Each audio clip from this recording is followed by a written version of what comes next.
Hi there everybody, great to be with you. It is day 2 of the International Broadcasting Convention here in Amsterdam. I'm Ahron Young, plenty to get through, big news out of the UK. Let's kick off with the ticker feed this hour. May flights of angels sing thee to thy rest. There he is. For the first time in history, the proclamation of a monarch will be televised as King Charles III now ascends to the throne.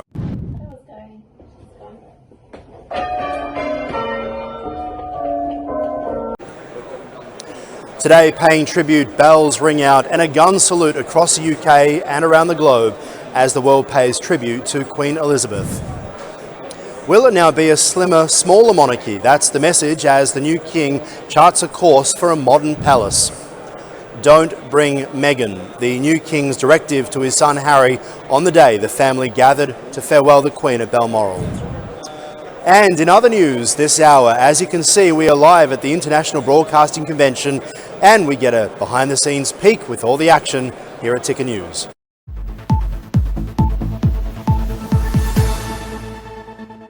So great to be with you. The breaking news this hour, King Charles III will formally be proclaimed as the United Kingdom's new monarch at a ceremony which is taking place at the moment in London.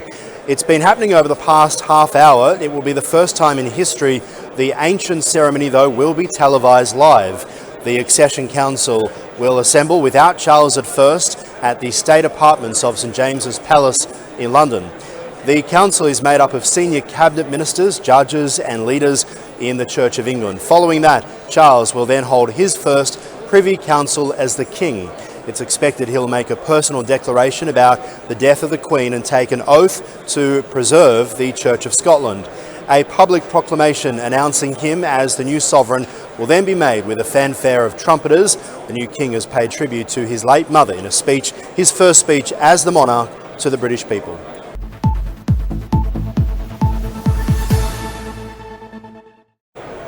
Well, as we mentioned, we are broadcasting live from the International Broadcasting Convention here in Amsterdam. It is a huge day and a huge 4 days of events. Mark Harrison is the CEO of DPP, joins us now here. How are you doing? I'm very good, how are you? Yeah, very well. Just first start, for those who aren't aware, what's DPP? So the DPP is the media industry's international business network. More than 500 member companies from around the world, and we bring them together to gain insight and to do business together. So what have you noticed over the past 3 years in terms of a change, or what have they been telling you? Well, yeah, it's really striking. It does feel to us as if there has been a real softening of the mood sort of between customers and vendors. Well, what I mean is that sort of before the pandemic, there was a certain amount of the customer community saying to vendors, you know, we're changing very fast, we're going to the cloud, you've got to keep up with us. And then they all had to go to the cloud together and do things differently together. And in the process, really learn to depend upon each other, right, and to work closely together. And that's created this new intimacy, which actually is very constructive for the future, we feel. How so? Well, you know, nobody can do everything on their own anymore, right? I mean, nobody's got enough expertise or knowledge. And also, you know, the world of media is moving so fast, it's so complex. You have to do the things you can do best and then partner with others to do other things. And that's now really being acknowledged. So vendors are much more comfortable about working with other vendors. And indeed, you know, the customer community is much more interested in getting knowledge from their peers and in sharing what they're doing with their peers, but also in working in more of a partnership way with their vendors. It's so strange you say this, Mark, because the world of media, I've got to say, has to be the most cutthroat, competitive industry of all the industries. Right. And now we're all friends because we have to forge a way and perhaps stand up against the big players, the international players. Well, it's a great point that you make there, but you know, I think it's because in the end, everybody knows consumers, the audience, they don't care. They don't care how content gets made, yeah. Right? So that the battle really should be on the consumer proposition. It should be on the content itself and the quality of that consumption experience. That's where people need to compete, not in the means of production. All right, but in the means of production, when I was a child, I remember that one television station would have everything in-house. If they did a special event, the staff worked for them. another television station was the same. It meant that you could kind of see a bit of a difference in the production quality or standards. I don't necessarily mean good or bad. I mean that maybe ITV was a bit different to the way that BBC did things. As production was outsourced, as things became quite similar, everything feels the same. How do you stay competitive? How do you keep the thing that maybe is your brand identity, your historic purpose, in a world where everything's in the cloud and everything seems to be outsourced? Well, you raised a really profound question there, actually, about kind of this driving force of aggregation. And there's an awful lot of content that actually, as you say, is very, very similar. Do consumers actually want to pay a lot of money for all these separate and distinct platforms? And then there's other content that is truly distinct and particular. I think consumers are very smart at working out, what in their media world they want to be generic and what they want to be special.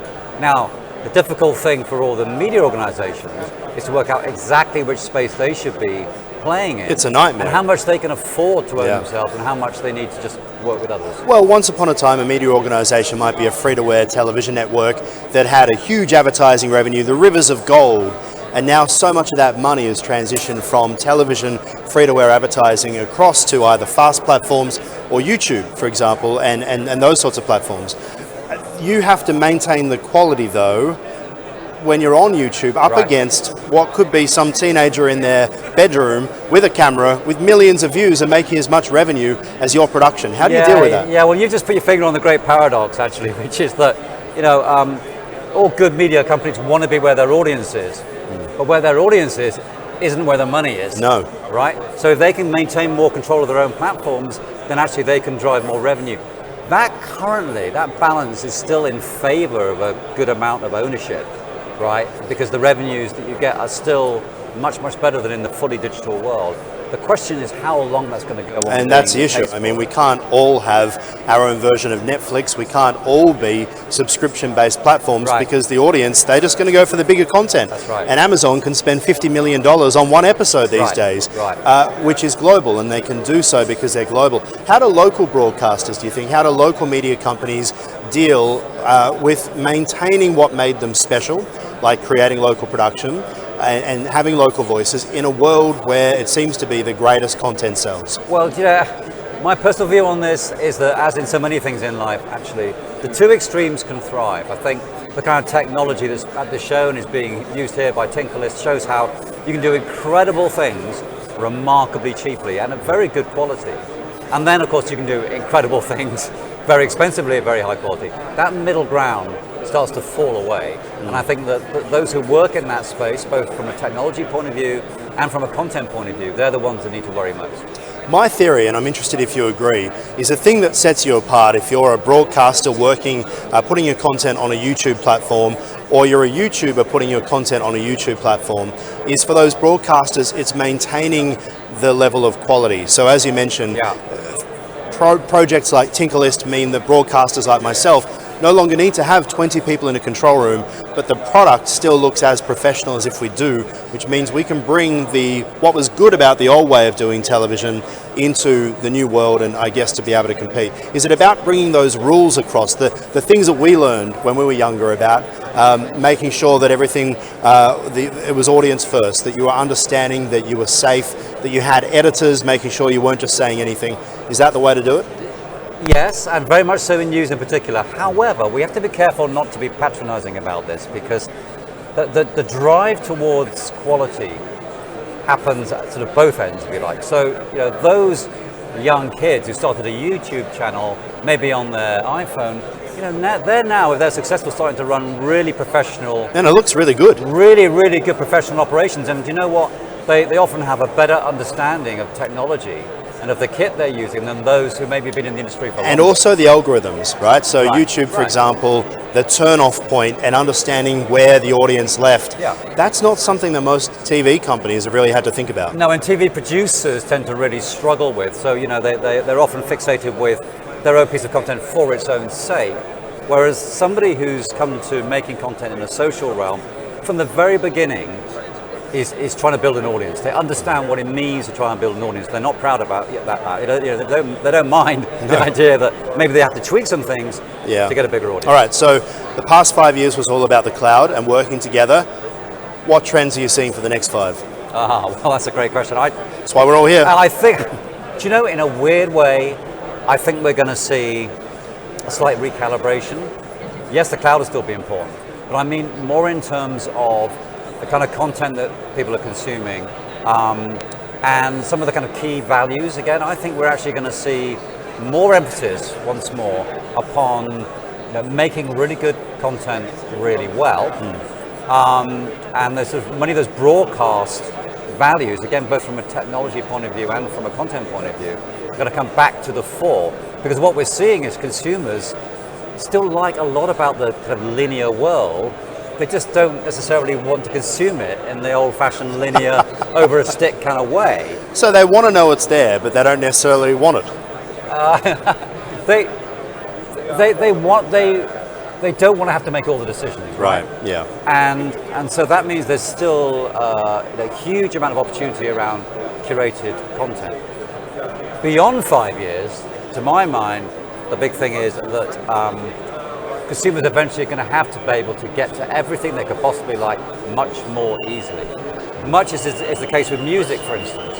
So easy to find music you might like. Yeah. We have to get to that place in video, and that's very scary for all those big media organizations at the moment. All right, Mark, really appreciate your time. Thank you so much. It's been great talking to you. All right, that is Ticker News for now.